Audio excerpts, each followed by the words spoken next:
Have you tried our regular expressions practice exercises? If you have, great. We're going to work through the solutions now. If not, the problems are linked in the description. Alright, let's start with problem 1. In this problem, we want to match all the phone numbers from the bulletin board text. Each phone number follows the format: a fixed area code, and a hyphen, followed by 3 digits, another hyphen, and a final 4 digits. Since every phone number starts with the same area code and hyphen, we write the literal characters 1, 2, 3 hyphen directly into the pattern box. Next, the middle group of numbers can have any combination of 3 digits. To match this, we use the character class 0 through 9 to match a single digit, and follow it with the quantifier 3 to match exactly 3. Following the character class, we write another literal hyphen. To match the last 4 digits, like the middle 3, we use a character class with 0 through 9. But to match 4 digits instead of 3, we use a quantifier of 4. Great! As we can see, this pattern matches both phone numbers in our bulletin board text.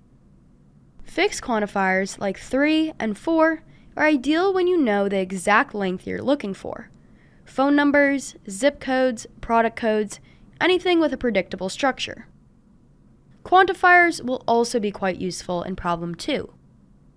In this problem, we want to write a regular expression to match all the prices in our text string. Each price starts with a $sign, followed by 1 or more digits, a dot, and exactly 2 digits for cents. You might be tempted to start by writing the literal $sign character. But in Regex, $sign is a special syntax that means end of line, so it won't match the $sign character. To match a literal $sign, we put a backslash in front of it. After the $sign comes the digits before the decimal, which we can match using a character class with 0 through 9. Since there could be any number of digits before the decimal, we use the plus quantifier to match 1 or more digits. Following this character class, we specify a dot. Remember, like the $sign, the dot is special syntax, called a wildcard, that matches any single character. To use a literal dot character, we need to write a backslash before it. Finally, cents always have exactly 2 digits. To match this, we write a character class allowing the digits 0 through 9 and a quantifier of 2. Awesome! With this pattern, all 5 prices are matched. Before we move on, we've now written the character class containing 0 through 9 several times.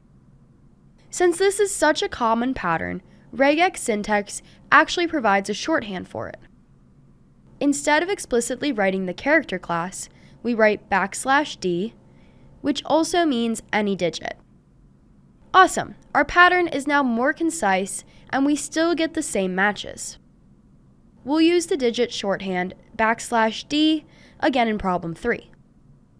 In this problem, we want to match all the dates in the text. Each date has a month name, a day number, and a 4-digit year. We'll start by matching the month names. Month names are made up of letters, both upper and lowercase, so we'll use a character class of all the uppercase and lowercase letters. To match 1 or more letters, we follow the class with the plus quantifier. After the month name comes a literal space. After the space, the day can be 1 digit or 2. To match exactly 1 or 2 digits, we use the \d shorthand, followed by a range quantifier with a lower bound of 1 and upper bound of 2. Following the day, we write a literal comma and space. Lastly, the year is always 4 digits, so we write the digit shorthand and a quantifier of 4. Awesome! With that pattern, we've matched all the dates. With these practice problems, you've seen how to write patterns for 3 different data types. If you want to go deeper on any of the concepts we used in this video, check out our regular expressions intro video linked in the description. We're working on lots more Python explainer videos like this one, so be sure to subscribe so that you don't miss out. If you have any questions or topics that you'd like to learn about, let us know in the comments below. We'd love to hear from you. Thanks for watching!